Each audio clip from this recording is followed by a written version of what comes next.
Welcome to the Syndicate X library, where we train people how to be effective leaders. Today, we're going to talk about the difference between military leadership and traditional business, entrepreneurial, corporate leadership. Now, in my new book set, I Am Leader, when you get this, and you're going to want to get it if you don't have it, it comes with a activation QR code.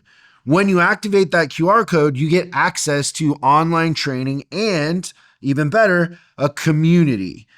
And in the community that we have in there, there's a thread where members are asking questions about leadership. I'm hand grabbing some of those questions and going to answer them here because I think they're interesting. I will say one of the best outcomes of me putting this book out is this community, and that is by design. I wanted to attract a certain type of person that wanted to have an elevated conversation about leadership and really wanted to grow and get better. And I think the price point and the way that we're marketing this has achieved that. And it's really, really fun. There's so many great people in there, and the interaction that we're having is something I've been craving for a long time on the subject of leadership. Now, I have a question today from David. I'm going to tell you, David, I broke out this cigar for this, and it's a Davidoff Anniversario #1.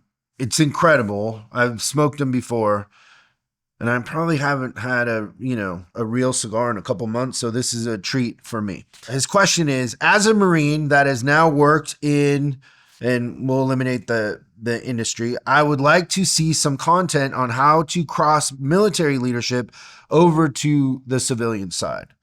I've worked my way up with an awesome company, but sometimes I fall back into my military leadership mindset of just do what I say and I will explain it later. Unfortunately, sometimes being a leader means catching yourself and stopping mid-sentence when you realize we work with people that need the complete instruction, including the why and the how it's done. Also, awesome book. I'm almost all the way through I Am, and I'm looking forward to the leadership book. It's a great question. Some of our best leaders have come out of the military, and having a military background as it, pertains to leadership is a huge advantage. But there is a side of it that can be a disadvantage. And that's kind of what we're going to talk about here, is that gap in between the two, because the thing with the military, if we're just kind of analyzing how the leadership structure works, is it's very much determined by rank. And so I'm in the military, I might be reporting to somebody who's less talented than me in every stretch of the imagination. Like, they just might not be that great. But because of their rank, I'm going to do what they're telling me to do. My success is determined on that. In the corporate business world or entrepreneurial world, that is not the case. People have many choices. They can go work somewhere else. There isn't a rank system like that. They have more options. And so it's a different approach, which we'll get into. Now, the one thing that the military has that we don't really spend a lot of time on or develop in the corporate world is this ability to take people from all over the country, different economic statuses, backgrounds, race, doesn't matter. None of it matters. We enlist them and we send them to some form of boot camp. The whole purpose of boot camp is to break them down to the lowest common denominator. Like, you're stripping away identity, putting everybody in the same uniform, shaved head. Like, I can't imagine shaving my head. Like, my hairline is receding. I'm not in any hurry to be bald. I'm trying to fight it as long as I can. But that's just what happens. Like, there's a little bit, for some of us, there's a little bit of humiliation even to that. but you're broken down to the lowest common denominator, and then you're rebuilt. The outcome of that is you have soldiers that are conditioned to follow authority. Like the system now is, to succeed in the military, you're just walking up the stairs of rank. Like the person in front of you is the one in charge. And like I said at the top of this, their talent is irrelevant. You're gonna follow the orders of your superiors. It's just a different style of leadership. The outcome of the boot camp is incredible because you have very patriotic, focused individuals coming out of that. In the business world, we're hiring people to fill roles. Most of the onboarding process in most companies is, here's what the job is, go ahead and go. There isn't any sort of attention to the person and their identity whatsoever. Our hiring practices are very inconsistent. Most people aren't familiar with how to hire or, who to hire. And so that part of it very much creates these inconsistencies. And then in the corporate world, most people aren't leaders, they're managers. There's just a level of management that you can go out and buy books on leadership, but really, if we're being honest, those books are for middle managers. That's how this business world, especially in America, has been built, is on middle management. Middle management is just babysitting a system that somebody else created. I mean, I say it and I am at the kind of sort of beginning of the book is leaders are 1 in a million. Like managers are everywhere. Leaders are very, very rare. But that's what we're going to talk about is how to be a leader in that environment, different from the military environment. And I came up with kind of 5 things that I think are very different. So now the first one is that you don't really have to understand psychology in the military world to be a leader because the rank system does a lot of it for you. Like you have to take orders from your superior, not at the highest levels. Like in special ops, they're trained to think for themselves and create their own plans or whatever, but they're still given a mission from somebody who's a superior. Even if it's all the way up to the president, they're getting their orders from a superior. In the entrepreneurial business world, you have to understand psychology and human behavior. You just have to. You have to be a student of it. You have to be paying attention to it. Most of what you're doing is based on psychology and human behavior because people just aren't going to follow a rank system just because you're paying them or you're giving them a job or an opportunity. It isn't how it works. Like most of the time you find yourself in a situation where you're hurting wild animals.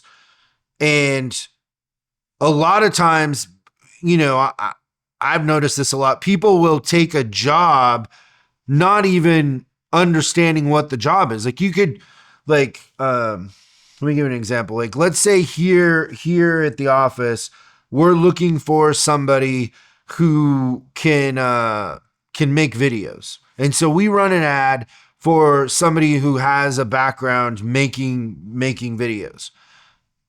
Sometimes people apply, they're like from the insurance industry, they're selling real estate. Like it's just, they have no concern whatsoever for what it actually is. Like that's just how, if you've ran ads and tried to hire, sometimes you're just blown away by the people that are very aggressive in trying to obtain a position that they're 1, not qualified for, and 2, have no interest in.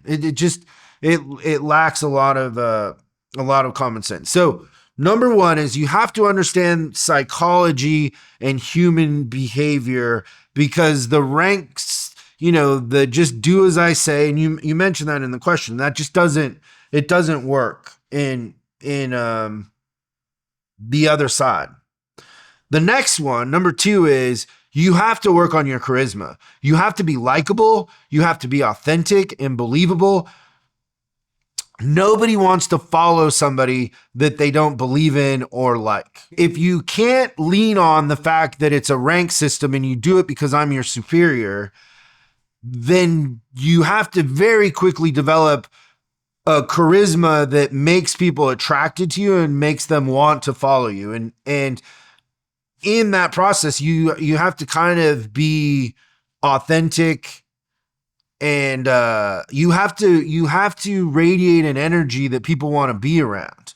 Charisma also kind of insinuates that you got to have a little bit of a positive twist on things, because people are attracted to that. People are attracted to people who believe that things can get better, that we can do better, and are always trying to improve.